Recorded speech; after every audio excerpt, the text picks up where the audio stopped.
What's up, man? I want to talk about Freddie Roach being back with Manny Pacquiao for this Broner fight.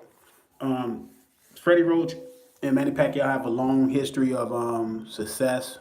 Um, Manny Pacquiao won, most of his big fights with Freddie Roach. I remember Freddie Roach did an interview and said when Manny Pacquiao walked into his gym and he started doing the mitts with him, he said he never had someone hit the mitts with that much speed and power. And he said right then and there that Pacquiao was going to be special. And long run, he beat, he fought Morales, Marquez, Barrera. Fought a lot of good fighters. Ricky Hatton, ended up fighting Mayweather, De La Hoya, Shane Mosley, Margarito, Joshua Clottey. Those two guys nobody really wanted to fight when they were fighting at welterweight.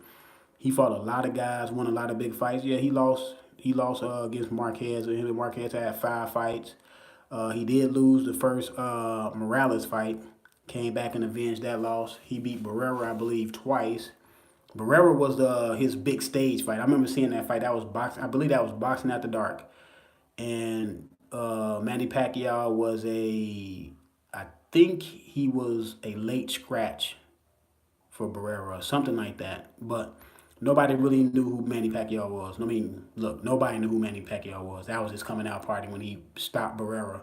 Barrera, his corner threw in the towel in that fight, and that was the birth of Manny Pacquiao to the American public. Had a long run, and after the fight with the Irish kid, what's his name again?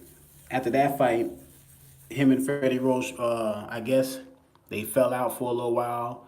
Manny Pacquiao had some issues with Bob Arum, and usually Freddie Roach trained a lot of Bob Arum top ranked fighters. He trains a lot of top ranked fighters. Now I don't know if it has something to do with Manny Pacquiao falling out with Bob Arum. The reason why him and Freddie fell out, I think really when him and Freddie fell out, I think Manny Pacquiao was a little bit salty about Freddie Roach saying that he lost that Mayweather fight because Freddie Roach said he lost the fight.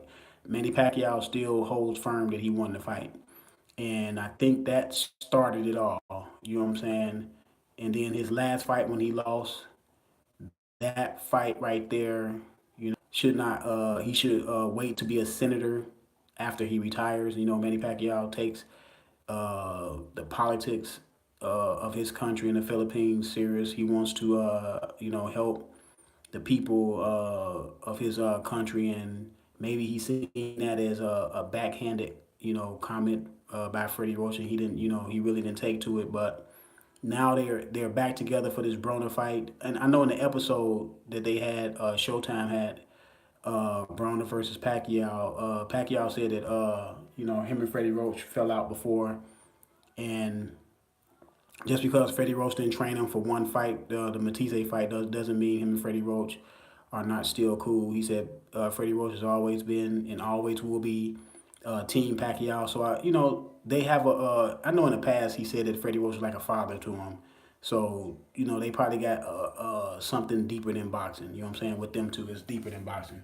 They fell out. If you can go back, to the trainer that you fell out with, it got to be it got to be something deeper than boxing. You know what I'm saying? So we'll see how Manny Pacquiao's focus is.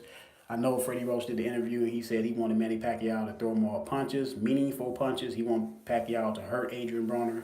He wants him to go out to start going at the fighters as far as trying to hurt fighters. So we'll see what transpires in this fight. Mayweather, not Mayweather, but Pacquiao will be 40 years old, and boxing is a young man's game. In the end, man, he can get in there and all of a sudden just look old. You know what I mean? He looked good versus Matisse. Matisse kind of stood in front of him. Broner is a guy that is successful when he stands in front of you and you stand in front of him. So that's going to be interesting to see how Broner approaches the fight. If Broner come in there and try to move around like he did against Mikey Garcia, in my opinion, that's what he has to do. But Broner, that's not his style. His style is not to move. You know what I'm saying, like that. Broner is a counter puncher, mid range fighter. So If he gets in there and moves too much, you know what I'm saying, too much to where he doesn't, get off enough punches, because, hey, it's the old saying about Adrian Broner: if he let his hands go, he has a chance, right? So I'm not on that bandwagon of Adrian Broner letting his hands go, but I do want to see Adrian Broner beat Pacquiao, in the sense that I just want the new guys to be able to take the baton and move on and get away from the old generation of fighters. You know what I'm saying? The Pacquiaos, the Mayweathers, the Cotto already retired, Marquez already retired. Bradley, he's kind of with them. Bradley already retired, so it's already guys that already retired, but it's still some hang-ons. Now, they say Mayweather's retired, but Mayweather's not retired, man. He's just waiting for the right fight, and he may or may not fight Manny Pacquiao if Pacquiao beat Broner. I believe it's Pacquiao coming here and destroy Broner. Mayweather's not going to fight Pacquiao. If he come in here and struggle but get the win, get the decision in a struggle fight, Mayweather may fight Pacquiao. But I'm not looking forward to that fight anyway. But like I said, Freddie Roach is back in